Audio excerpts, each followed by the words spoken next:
Ibrahim n'était pas né riche. Tout ce qu'il possédait, il l'avait acquis à la sueur de son front, transportant des sacs de cacao sous un soleil de plomb.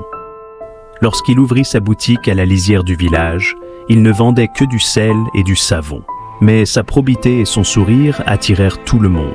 Bientôt, la boutique devint un magasin, puis un entrepôt. Il fit construire sa maison, des briques rouges, un toit de tôle qui brillait comme de l'argent au soleil. Mais à Quimbila, le succès est un parfum qui attire autant les amis que les prédateurs.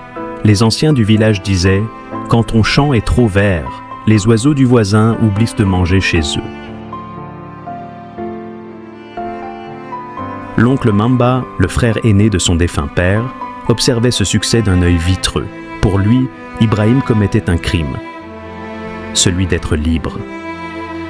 Il ne vient plus s'agenouiller pour demander conseil, grognait-il dans sa case sombre, entourée de racines séchées et de plumes de corbeaux. Une nuit sans lune, Mamba se rendit au pied du grand fromager. Cet arbre géant dont les racines semblent emprisonner des secrets millénaires. Là, dans un murmure maléfique, il invoqua des forces que l'on ne nomme pas le jour. Il versa une libation de vin de palme aigre sur la terre et demanda que le ciel d'Ibrahim devienne de plomb.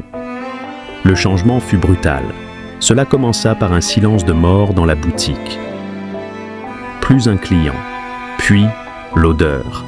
Une odeur de charogne monta de l'entrepôt. En ouvrant les sacs de riz, Ibrahim hurla d'effroi. Le grain s'était transformé en asticots grouillants en une seule heure. Mais le pire restait à venir. Son fils de 5 ans, d'ordinaire si vif, fut frappé d'une léthargie soudaine. Ses yeux se révulsèrent et sa peau devint aussi froide que la pierre d'une tombe.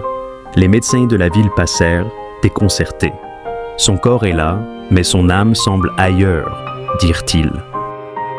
Chaque nuit, Ibrahim entendait des pas lourds sur son toit de tôle, comme si un géant marchait au-dessus de leur tête. Sa femme, Amina, tremblait dans un coin. « Ibrahim, l'oncle Mamba a été vu rôdant près de notre puits. Allons voir le marabout de la colline. Payons le prix pour nous venger. » Ibrahim regarda sa femme, les yeux rougis par le manque de sommeil, mais habité d'une force nouvelle. « Amina, si je réponds par la sorcellerie, je deviens l'esclave de celui que je fuis. Ma force ne vient pas de la terre, elle vient d'en haut. » Il appela 3 amis d'enfance, des hommes de prière. Ils s'enfermèrent dans la chambre du petit. Ibrahim alluma une simple lampe à pétrole. « Nous n'en sortirons pas tant que la chaîne ne sera pas brisée, » déclara-t-il. La première heure fut un combat de silence. Puis, la bataille commença. Les murs de la maison semblèrent gémir. Un vent violent s'engouffra dans la pièce, éteignant la lampe.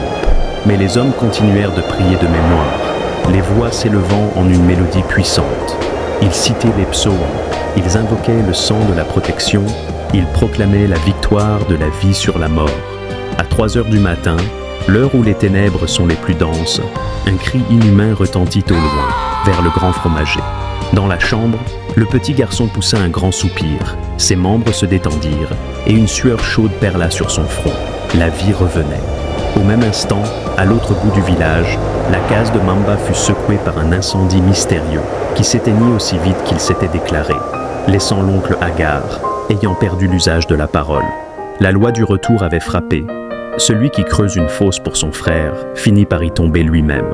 Ibrahim ne chercha pas à se venger. Il continua de travailler, sa boutique devint plus grande encore, mais il garda une habitude.